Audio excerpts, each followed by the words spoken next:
इस वीडियो का मकसद मजहब, किसी जाति, धर्म या किसी की भावनाओं को ठेस पहुंचाने का नहीं है, सो प्लीज डोंट माइंड। इस मूवी में जो भी दिखाया गया है वो ही हम एक्सप्लेन करने वाले हैं। तो चलिए मूवी की ओर। मूवी की शुरुआत 19 जनवरी 1990 से होती है, जहां हमें कुछ बच्चे को दिखाया जाता है जो क्रिकेट खेल रहे थे। दरअसल ये कश्मीर का सीन है। ये सभी बच्चे अपनी मस्ती में क्रिकेट खेल रहे थे। इसमें शिव नाम का लड़का होता है, वो अच्छी बैटिंग कर रहा था। इसकी वजह से सचिन सचिन चिल्ला रहा था, जिससे वहां पर खड़े कुछ लोग को ये पसंद नहीं आता और वो उस बच्चे को डांटते हैं और उस बच्चे को कहते हैं ये पाकिस्तान है, हिंदुस्तान नहीं है, यहाँ तुम ऐसे नाम नहीं ले सकते। ये बोलकर वो शिव को पीटने लगते हैं। तभी उसका दोस्त अब्दुल उसे बचाकर वहां से ले जाता है, क्योंकि ये बच्चे हैं और उसे नहीं पता कि जातिवाद धर्मवाद क्या होता है। ये मूवी उस वक्त की है जब कश्मीर पंडितों को अपने घर से निकाल दिया गया था और कश्मीर पर आतंकवाद का कब्जा होने लगा था। उस आतंकवाद को फारूक अहमद नाम के शख्स ने लीड कर रखा था, जो बीटा कराटे नाम से भी जाना जाता था। और वो पूरे कश्मीर में आतंक फैला रहा था और कहता था कि अगर ये वतन हमारा है तो यहाँ पर हुकूमत भी हमारी ही चलेगी। मतलब आप समझ ही गए होंगे। अगले सीन में हमें एक महिला को उनकी बेटी के साथ दिखाया जाता है। दरअसल वो छोटी लड़की बीमार थी, इसलिए उसकी माँ उससे डॉक्टर के पास ले जा रही थी। तभी वहाँ पर ड्यूटी कर रहे एक पुलिस ऑफिसर ने उसे आगे जाने से रोका, क्योंकि आगे कुछ आतंकवाद के कारण दंगा हो गया था। तभी अचानक वहां पर एक आतंकवाद आ जाता है और उस पुलिस वाले को वहीं पर गोली मार देता है। फिर वो उस औरत के पास आकर उसे कहता है कि मैं तुम्हारी बेटी की शादी मेरे छोटे भाई से करवाऊंगा। ये सुनकर उस औरत को बहुत गुस्सा आता है और वो उस आतंकवादी के मुंह पर थूक देती है, जिससे गुस्सा होकर वो आतंकवादी उससे वहीं पर शूट कर देता है और वो औरत वहीं पर मर जाती है, जिसके कारण उसकी छोटी बच्ची वहां पर जोर जोर से चिल्लाने लगती है और यहाँ पे सीन कट हो जाता है। फिर अगले सीन में हमें एक पंडित यानी कि अनुपम खेर को दिखाया जाता है, जिसका नाम पुष्कर होता है। दरअसल वो अपने पोते शिव को ढूंढ रहा था, क्योंकि शहर का माहौल खराब हो चुका था और वो अभी तक घर नहीं लौटा था। तभी पीछे से आवाज आती है और पंडित जी देखते हैं तो वहां पर शिव और उनका दोस्त अब्दुल होता है। फिर वो पंडित उन दोनों बच्चों को अपने स्कूटर पर बिठाकर वहां से घर की ओर जाता है। तभी उसके साथ एक आर्मी की गाड़ी हो जाती है और वो कहते हैं कि आप मेरे साथ चलो, क्योंकि वहां पर माहौल बहुत खराब है। अगर साथ चलोगे तो तुम्हें कुछ नहीं होगा। पर थोड़ा ही आगे चलते उस आर्मी की जीप में बहुत बड़ा ब्लास्ट होता है और यहाँ पर सीन शिफ्ट हो जाता है। फिर हमें उसी पंडित का घर दिखाया जाता है, जहाँ पर शिव के फादर को कुछ आतंकवादी ढूंढ रहे थे, जिसके कारण शिव के फादर एक ड्रम में छुप जाते हैं। पर उस आतंकवादी को पता चल जाता है और वो उस ड्रम पर बहुत सारी गोलियां चलाता है, जिसके कारण शिव के फादर की वहीं पर मौत हो जाती है। ये देखकर शिव की मम्मी बहुत डर जाती है। तभी वहां पर वो पंडित भी आ जाता है। वो सब इन आतंकवादी को देखकर काफी डर जाते हैं, क्योंकि उसने शिव के पापा को उसके सामने ही मार दिया था। अब वो शिव की माँ को उनके खून से रंगे चावल को खाने को कहता है और कहता है कि अगर ये चावल तुम खा लोगे तो मैं यहाँ से चला जाऊंगा और तुम्हें मारूंगा भी नहीं। फिर यहाँ से कहानी प्रेजेंट में आती है, यानी कि 2019 में, जहाँ पर हमें एक बूढ़े आदमी को दिखाया जाता है जिसका नाम ब्रह्मादत्त होता है, जो अभी भी कश्मीर में रह रहा था। यहाँ पर उससे मिलने के लिए पंडित का छोटा पोता यानी कि कृष्णा पंडित वहाँ पर आता है, जो अब काफी बड़ा हो चुका था। दरअसल वो दिल्ली में रहता है, पर वो अपने दादाजी यानी कि पुष्कर जी के अस्थिया को लेकर आया था। मतलब कि वो गुजर गए हैं। कुछ ही देर बाद कुछ और लोग आते हैं और वो पंडित जी के दोस्त होते हैं। फिर वो सभी घर में बैठकर बातें कर रहे थे। तभी कृष्णा उससे अपने मॉम डैड की मौत के बारे में पूछता है, क्योंकि जब वो मरे तब कृष्णा सिर्फ 3 साल का था, इसलिए उसे कुछ नहीं पता। वो उसे पूछता है कि आखिर उसकी मौत कैसे और कब हुई, पर वहां पर उसकी बात को आगे नहीं बढ़ाते और एक एक्सीडेंट की वजह से हुई वो बता देते हैं। अगले सीन में हमें दिल्ली का एक ऑडिटोरियम दिखाया जाता है, जहां पर एक महिला प्रोफेसर कुछ लेक्चर दे रही थी और कृष्णा सहित बहुत सारे स्टूडेंट उसे सुन रहे थे। प्रोफेसर उन सभी स्टूडेंट को कश्मीर के बारे में सुना रही थी कि तुम्हें कश्मीर को आज़ादी दिलानी है और कहती है कि कश्मीर को इंडियन गवर्नमेंट से खतरा है।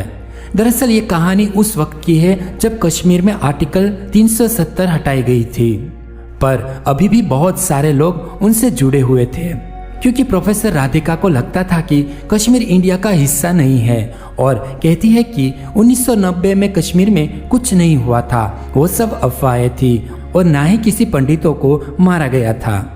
ये सुनकर सबको प्रोफेसर की बातें अच्छी लगती है और वो सब ये बातें मान लेते हैं। इसके बाद कृष्णा कॉलेज के एक इलेक्शन में खड़ा होता है। अब इसी बात का फायदा उठाकर प्रोफेसर राधिका कृष्णा को अपनी बातों में फंसा लेती है और अपने साइड कर लेती है। अगले सीन में हमें 1989 का सीन दिखाया जाता है जहां पर हमें पंडित जी और ब्रह्मादत्त को दिखाया जाता है। दरअसल ब्रह्माजर आईएएस ऑफिसर थे, इसलिए पंडित जी उससे मिलने के लिए गए थे और कहते हैं कि सर जी, अब कश्मीर पंडितों को प्रोटेक्शन की बहुत जरूरत है और खास करके मेरे बेटे को, क्योंकि मेरे बेटे को इंडियन पुलिस ने जासूस घोषित किया है। ये सुनकर ब्रह्मादत्त उसे कहता है कि ठीक है, मैं कुछ करता हूँ। फिर अगले सीन में हमें ब्रह्मादत्त और पंडित जी को सब्जी लेते हुए बाजार में दिखाया जाता है। सब्जी लेने के बाद सब्जी वाला उसे पाकिस्तानी करेंसी वापस देता है, जिससे पंडित जी को ये बात अच्छी नहीं लगती और पंडित जी कहते हैं कि पाकिस्तानी करेंसी क्यों, इंडियन करेंसी दो। तो वो सब्जी वाला कहता है कि जिस देश में रहोगे वहां तो उसी का ही करेंसी चलेगा ना। ये सुनकर ब्रह्मादत्त को काफी गुस्सा आता है और वो उस सब्जी वाले को जेल में बंद करवा देता है। उसके बाद ब्रह्मादत्ता वहां के सीएम से पंडितों की सेफ्टी की बात करता है, जिसे सुनकर सीएम ब्रह्मादत्त को ही दोषी करार देता है और कहता है कि तुम यहाँ के आईएएस हो, तुम्हें यहाँ पर शांति बनाए रखना है और तुम अपना काम करो। ये कहकर वो वहां से चले जाते हैं। थोड़ी देर बाद हम देखते हैं कि सीएम और बीटा कराटे कुछ बात कर रहे थे, मतलब कि ये दोनों मिले हुए हैं। अगले सीन में हमें फिर से प्रेजेंट दिखाया जाता है जहां पर ब्रह्मादत्त की वाइफ कृष्णा को उनके मॉम डैड की पिक्चर दिखाती है जो कृष्णा ने कभी नहीं देखी थी। उसने पहली बार अपने मॉम डैड को देखा था। दरअसल जब वो कश्मीर से भागे थे तब उनके पास कुछ भी सामान नहीं था, वो जैसे तैसे वहां से भाग गए थे। तभी ब्रह्मादत्त वहां पर आते हैं और वो जीनोसाइड के बारे में बात करते हैं। ये सुनकर कृष्णा उसे कहता है कि कोई जीनोसाइड नहीं हुआ था, ये सब अफवाहें हैं और उस टाइम 5 लाख कश्मीरी पंडित नहीं बल्कि 2 लाख कश्मीर पंडित कश्मीर छोड़कर चले गए थे और उन्हें मारने वाला कोई और नहीं बल्कि इंडियन आर्मी के ही लोग थे। और साथ ही साथ वो बोलता है कि कश्मीर के लोग टेररिस्ट नहीं हैं, अगर वो टेररिस्ट बन रहे हैं तो उनके जिम्मेदार भी हम ही लोग हैं। अगर आप उनके बच्चों को जीप के पीछे बांधकर घसीटेंगे या फिर एक की वजह से आप सभी को टेररिस्ट बुलाएंगे तो फिर क्या होगा, टेररिस्ट ही बन जाएंगे ना। अब ऐसी बात सुनकर ब्रह्मादत्त को काफी गुस्सा आता है। फिर वो कृष्णा को अपने भूतकाल में ले जाता है। अगले सीन में हमें फिर से 1990 का सीन दिखाया जाता है जब बीटा कराटे श्रद्धा को उनके पति के खून वाले चावल को खाने को बोल रहा था। फिर श्रद्धा उस चावल को खा जाती है क्योंकि वो नहीं चाहती कि उसकी पति की तरह उसका बेटा और उसका परिवार उसके सामने मर जाए। बाद में वो टेररिस्ट वहां से चला जाता है। बाद में पंडित जी कॉल करके ब्रह्मादत्त को सब बताता है कि कल रात क्या हुआ था और कहता है कि कैसे गोली मारकर उनकी बेटे की हत्या कर दी। आज ये हमारे साथ हुआ है, कल तुम्हारे साथ होगा, परसों पूरे इंडिया के साथ होगा। ये कहकर पंडित जी फोन काट देते हैं। उसके बाद पंडित जी अपनी बची हुई फैमिली को लेकर वहां से एक ट्रक के सहारे कश्मीर से दूर चले जाते हैं जहां पर उसके जैसे हजारों और परिवार थे जिसे इंडियन आर्मी बचाकर यहाँ लाई थी। अब ये सब वहां से निकलकर बच तो गए, पर अब इनके पास ना तो रहने के लिए घर था और ना ही खाने के लिए पैसे और ना ही पीने के लिए पानी। दिन में इंडियन आर्मी उसे एक टाइम का खाना कैसे भी करके प्रोवाइड करती थी, बाकी पूरा दिन उन लोगों को एक ही आस लगी रहती थी कि ये कब खत्म होगा और कब हम अपने घर जाएंगे। जैसे तैसे वहां पर कुछ दिन निकल जाते हैं। फिर एक दिन उन सबको मिलने के लिए आईएएस ब्रह्मादत्त वहां पर आता है। अब उसकी बढ़ोतरी हो चुकी थी। फिर उसके साथ होम मिनिस्टर भी आते हैं। बाद में वो सब लोग जो भाग कर आए थे वो सब अपनी अपनी प्रॉब्लम बताने लगे। तभी वो पंडित जी एक पोस्टर लेके सामने आते हैं जिसमें लिखा था रिमूव आर्टिकल 370, जिसे वो हटाने की मांग कर रहे थे। ये देखकर ब्रह्मादत्त को अच्छा नहीं लगता क्योंकि पंडित जी की आंखें अब ज्यादा देख नहीं पा रही थी और पंडित जी ब्रह्मादत्त को पहचान नहीं पा रहे थे। अगले सीन में ब्रह्मादत्त पंडित जी की फैमिली को मिलने चाहते हैं और उन्हें कहते हैं कि उसे पास में एक घर दिला सकते हैं जिसमें वो शांति से रह सकते हैं और उन्हें एक जॉब भी दिला देंगे। ये बात सुनकर श्रद्धा जी उनकी बात मान लेते हैं। फिर पंडित जी की फैमिली उस घर में रहने लगती है, पर वहाँ पर हालात कुछ ठीक नहीं थे। दूसरी तरफ हमें बीटा कराटे को दिखाया जाता है जो टेररिस्ट होकर भी मीडिया पर अपना लाइव इंटरव्यू दे रहा था, जिसमें बीटा कराटे कहता है कि मैंने सिर्फ 20-25 लोगों को मारा है क्योंकि वो लोग आरएसएस के थे और वो खुद को एक फ्रीडम फाइटर बताता है और वो कहता है कि अगर मेरे रास्ते में कोई भी आएगा तो मैं उसे मार दूंगा। अगर मेरा दोस्त हो, मेरा फैमिली हो या फिर मेरी माँ हो, कोई भी हो, मैं उसे मार दूंगा। इसे लोग टीवी पर लाइव देख रहे थे। ये देखकर पंडित जी को बहुत बुरा लगता है और कहते हैं कि देखो इसे कोई डर है, ये तो मीडिया तक भी पहुंच गया, फिर भी कैसे बिंदास घूम रहा है, अब तो धीरे धीरे पीएम तक पहुंच जाएगा। अब थोड़ी देर बाद पंडित जी की तबीयत बहुत खराब हो जाती है और वो आखिर में कृष्णा को कहते हैं कि उनकी अस्थियां कश्मीर के उसी घर में दफनाया जाए जहां पर वो पहले रहते थे और कहते हैं कि उनकी ये आखिरी ख्वाहिश है। और उसके बाद पंडित जी वहां पर अपनी आखिरी सांस लेते हैं और उसकी मौत हो जाती है।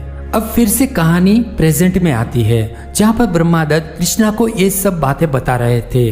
अब कृष्णा ये सब सुनकर समझ जाता है कि प्रोफेसर राधिका उसे गलत चीज बता रही थी और साथ ही कृष्णा कहता है कि उसे प्रोफेसर राधिका ने कहा था कि जब वो कश्मीर जाए तो एक बार बीटा कराटे से जरूर मिले। अगले सीन में हमें दिखाया जाता है कि कृष्णा को उसके घर में ले जाया जाता है जहाँ पर जो शिव जी का मंदिर था उसे हटा दिया गया था और वहीं पर एक झंडा लगा दिया गया था जो उस आतंकवादी का था। बाद में कृष्णा उस झंडे को हटाकर अपने दादाजी की अस्थियां को वहीं पर घर में बिखेर देता है और पंडित जी की अंतिम इच्छा पूरी कर देता है। अगले दिन कृष्णा एक आदमी के साथ बीटा कराटे से मिलने जाता है और ये आदमी कोई और नहीं बल्कि उसके बचपन का ही दोस्त अब्दुल था। आगे चलकर रास्ते में कृष्णा अब्दुल से सारी बातें पूछता है कि उस वक्त क्या हुआ था। धीरे धीरे अब्दुल वो सारी बातें बताने लगता है और कृष्णा उन सारी बातें को अपने फोन में रिकॉर्ड करने लगता है। साथ ही अब्दुल बताता है कि मैं और मेरा परिवार कभी कश्मीरी पंडितों के विरुद्ध में नहीं थे और शिव तो मेरा बहुत अच्छा दोस्त था। जब तुम और तुम्हारा परिवार सब कश्मीर छोड़कर भाग रहे थे तब मेरे अब्बू ने तुम्हारी बहुत सारी हेल्प की थी। और आगे हम देखते हैं कि कृष्णा बीटा कराटे के पास पहुंच चुका है और बीटा कराटे भी कृष्णा को यही बात बोलता है कि उसने कभी भी किसी को नहीं मारा था और कश्मीर पंडित खुद ये जगह छोड़कर जा रहे थे और उन्हें मारने वाले आर्मी के ही लोग थे। बाद में बीटा अपना कंपैरिजन महात्मा गांधी और भगत सिंह से करता है। अब ऐसी बातें सुनकर कृष्णा को उस पर यकीन होने लगा था। फिर कृष्णा वापस अपने घर जाकर ब्रह्मादत्त से झगड़ने लगता है और ब्रह्मादत्त को खूब खरी खोटी सुनाता है। जब बात हद से आगे बढ़ जाती है तो ब्रह्मादत्त गुस्से में आकर कृष्णा के सामने 3 फाइल रख देते हैं और जब कृष्णा वो सब फाइल को देखता है तो उसके होश उड़ जाते हैं क्योंकि उसमें कृष्णा के भाई और उसकी माँ की फोटो भी थी जिसे बीटा कराटे ने मार दिया था। ये सब जानने के बाद कृष्णा वापस अपने कॉलेज में जाता है जहाँ पर वो प्रोफेसर राधिका एक सॉन्ग गा रही थी जो कश्मीर को लेकर था। थोड़ी देर बाद प्रोफेसर राधिका कृष्णा को स्पीच देने के लिए कहते हैं क्योंकि कृष्णा कॉलेज का प्रेसिडेंट बन चुका था। स्पीच में कृष्णा कहता है कि बहुत साल पहले एक ऋषि मुनि कश्मीर गए थे जिनका नाम ऋषि कश्यप था। उन्होंने वहां पर बहुत सारी तपस्या की और बहुत सारा ज्ञान हासिल किया और उसके नाम पर इस स्टेटस का नाम कश्मीर रखा गया। फिर धीरे धीरे बहुत सारे लोग कश्मीर गए और सभी पंडितों ने मिलकर कश्मीर बसाया। फिर एक दिन वहाँ पर कुछ टेररिस्ट आ जाते हैं। शुरू में वहाँ पर पनाह लेने के लिए आए थे और कश्मीरी पंडितों ने उसे रहने के लिए जगह भी दी और धीरे धीरे उसे पता चला कि कश्मीर कितना खूबसूरत और कितना खास है। फिर वो टेररिस्ट उस जमीन को पाने के लिए कश्मीरी पंडितों पर अटैक करना शुरू कर दिया। उन्होंने कश्मीर पंडितों को मारा और उससे जबरदस्ती कलमा पढ़ाया, जबकि इस्लामिक बुक में लिखा है कि किसी को भी जबरदस्ती कलमा पढ़ाना और मुस्लिम बनाना सख्त मना है। लेकिन उन जालिमों ने सिर्फ पंडितों को ही नहीं, उनके जो मुसलमान थे जो उसके विरुद्ध आवाज उठा रहे थे उनको भी उसने मार दिया था और उसे भी इस्लाम का दुश्मन करार दिया जाता था। और उन्होंने धीरे धीरे सभी कश्मीर पंडितों को वहां पर बदल दिया और बाकी 5 लाख पंडितों ने अपना घर बार जमीन सब छोड़कर भाग गए, जिसकी वजह से हिंदू मुस्लिम के बीच दंगे होने लगे और वो आमने सामने हो गए। आज तो हमारे पास पूरी पावर है, हम वहां जाकर वापस रह सकते हैं और कोई हमें रोक भी नहीं सकता। पर क्या करें, हमें अपने ही घर से भगाकर निकाल दिया गया। कृष्णा की इस स्पीच का कई स्टूडेंट ने विरोध भी किया, पर तब तक कृष्णा की बात सब समझ गए थे और वो बिना रुके ही बोलता ही गया। साथ में वो ये भी कहता है कि हमारे नेता लोगों को सिर्फ मसाला ही चाहिए, उन्हें बस इंडिया पाकिस्तान करने वाला कोई चाहिए, लेकिन कोई भी भूखमरी की बात नहीं करता, किसी पे हो रहे अत्याचार की बात कोई नहीं करता। और हमारे भोले भाले हिंदू मुसलमान भाइयों उनकी झूठी बातों में फंसकर आपस में लड़कर मर जाते हैं। आगे रोते हुए कृष्णा अपने परिवार के बारे में बताता है कि कैसे उसके भाई और उसके माता पिता को मार दिया गया था। फिर अगले सीन में स्टोरी उसी समय में वापस ले जाया जाता है जिस दिन उसकी माँ और उसके भाई को मार दिया गया था, जहाँ पर हमें दिखाया जाता है कि पंडित जी अपने फैमिली के साथ उसी घर में रह रहे थे। तभी अचानक बिटा कराटे आर्मी की ड्रेस में वहां पर आ जाता है और उस पूरे एरिया को घेर लेता है, जिस एरिया को आईएस ब्रह्मा ने उसे रहने के लिए दिया था। फिर बिटा कराटे वहां पर जितने भी लोग थे उसको एक के बाद एक सभी को मौत के घाट उतार देता है और ये मूवी यहाँ पर खत्म हो जाती है। तो आपको ये मूवी कैसी लगी हमें कमेंट करके जरूर बताइए। ये एक सच्ची घटना पर बनाई गई है, पर हमें यहाँ पर नहीं पता कि इस मूवी में कितना सच है कितना झूठ है, बस हमने इस मूवी को देख के इसे एक्सप्लेन किया है। ये मूवी मैंने देखी है और मैं चाहता हूँ कि एक बार आप भी देखें। अगर आपको मेरी एक्सप्लेन अच्छी लगी तो वीडियो को लाइक कीजिए, चैनल को सब्सक्राइब कीजिए और बेल आइकन जरूर दबाइए। अब हम मिलेंगे एक नए वीडियो के साथ, नए टॉपिक के साथ। Thank you so much, take care, bye bye.